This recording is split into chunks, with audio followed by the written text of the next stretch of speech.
வெளிப்படுத்தின விசேஷம் அதிகாரம் 3. சர்தை சபையின் தூதனுக்கு நீ எழுத வேண்டியது என்னவெனில், தேவனுடைய 7 ஆவிகளையும் 7 நட்சத்திரங்களையும் உடையவர் சொல்லுகிறதாவது, உன் கிரியைகளை அறிந்திருக்கிறேன், நீ உயிருள்ளவனென்று பெயர் கொண்டிருந்தும் செத்தவனாயிருக்கிறாய்.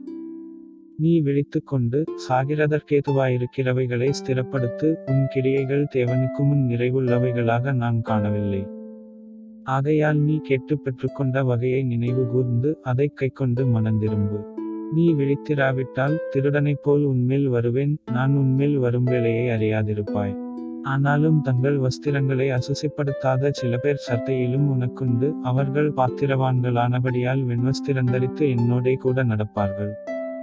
ஜெயம் கொள்ளுகிறவன் எவனோ அவனுக்கு வெண்வஸ்திரம் தரிப்பிக்கப்படும், ஜீவ புஸ்தகத்திலிருந்து அவனுடைய நாமத்தை நான் கிறுக்கிப் போடாமல், என் பிதா முன்பாகவும் அவருடைய தூதர் முன்பாகவும் அவன் நாமத்தை அறிக்கையிடுவேன். ஆவியானவர் சபைகளுக்குச் சொல்லுகிறதைக் காதுள்ளவன் கேட்கக்கடவன் என்றெழுது.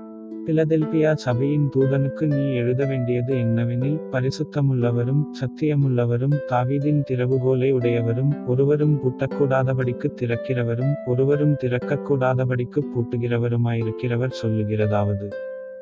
உன் கிரியைகளை அறிந்திருக்கிறேன், உனக்கு கொஞ்சம் பெலன் இருந்தும், நீ என் நாமத்தை மறுதலியாமல், என் வசனத்தைக் கைக்கொண்டபடியினாலே, இதோ திறந்த வாசலை உனக்கு முன்பாக வைத்திருக்கிறேன், அதை ஒருவனும் பூட்டமாட்டான். இதோ யூதரல்லாதிருந்தும் தங்களை யூதரென்று போய் சொல்லுகிறவர்களாகிய சாத்தானுடைய கூட்டத்தாரில் சிலரை உனக்குக் கொடுப்பேன், இதோ அவர்கள் உன் பாதங்களுக்கு முன்பாக வந்து பணிந்து, நான் உன்மேல் அன்பாயிருக்கிறதை அறிந்து கொள்ளும்படி செய்வேன். என் பொறுமையைக் குறித்துச் சொல்லிய வசனத்தை நீ காத்துக்கொண்டபடியினால், பூமியில் குடியிருக்கிறவர்களை சோதிக்கும்படியாக பூச்சக்கரத்தின் மேலெங்கும் வரப்போகிற சோதனைக் காலத்திற்குத் தப்பும்படி நானும் உன்னை காப்பேன். இதோ சீக்கிரமாய் வருகிறேன், ஒருவனும் உன் கிரீடத்தை எடுத்துக் கொள்ளாதபடிக்கு உனக்குள்ளதைப் பற்றிக் கொண்டிரு.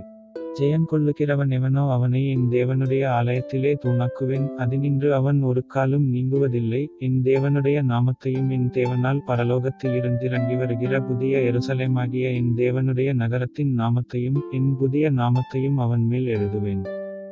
ஆவியானவர் சபைகளுக்குச் சொல்லுகிறதைக் காதுள்ளவன் கேட்கக்கடவன் என்றெழுது.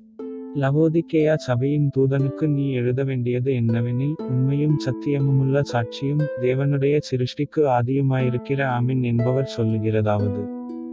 உன் கிரியைகளை அறிந்திருக்கிறேன், நீ குளிருமல்ல அனலுமல்ல, நீ குளிராயாவது அனலாயாவது இருந்தால் நலமாயிருக்கும்.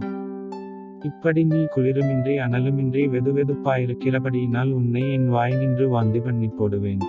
நீ நிர்பாக்கியமுள்ளவனும் பரிதபிக்கப்படத்தக்கவனும் தரித்திரனும் குருடனும் நிர்வாணியுமாயிருக்கிறதை அறியாமல், நான் ஐசுவரியவானென்றும் திரவியசம்பன்னனென்றும் எனக்கு ஒரு குறைவும் இல்லையென்றும் சொல்லுகிறபடியால், நீ ஐசுவரியவானாகும்படிக்கு நெருப்பிலே புடமிடப்பட்ட பொன்னையும், உன் நிர்வாணமாகிய அவலட்சணம் தோன்றாதபடிக்கு நீ உடுத்திக் கொள்வதற்கு வெண்வஸ்திரங்களையும் என்னிடத்திலே வாங்கிக் கொள்ளவும், நீ பார்வையடையும்படிக்கு உன் கண்களுக்குக் கலிக்கம்போடவும் வேண்டுமென்று உனக்கு ஆலோசனை சொல்லுகிறேன். நான் நேசிக்கிறவர்களெவர்களோ அவர்களைக் கடிந்துகொண்டு சிட்சிக்கிறேன், ஆகையால் நீ ஜாக்கிரதையாயிருந்து மனந்திரும்பு. இதோ வாசற்படியிலே நின்று தட்டுகிறேன், ஒருவன் என் சத்தத்தைக் கேட்டு கதவைத் திறந்தால், அவனிடத்தில் நான் பிரவேசித்து அவனோடே போஜனம் பண்ணுவேன், அவனும் என்னோடே போஜனம் பண்ணுவான். நான் ஜெயங்கொண்டு என் பிதாவினுடைய சிங்காசனத்திலே அவரோடே கூட உட்கார்ந்தது போல, ஜெயங்கொள்ளுகிறவன் எவனோ அவனும் என்னுடைய சிங்காசனத்தில் என்னோடே கூட உட்காரும்படிக்கு அருள் செய்வேன். ஆவியானவர் சபைகளுக்குச் சொல்லுகிறதைக் காதுள்ளவன் கேட்கக்கடவன் என்றெழுது என்றார்.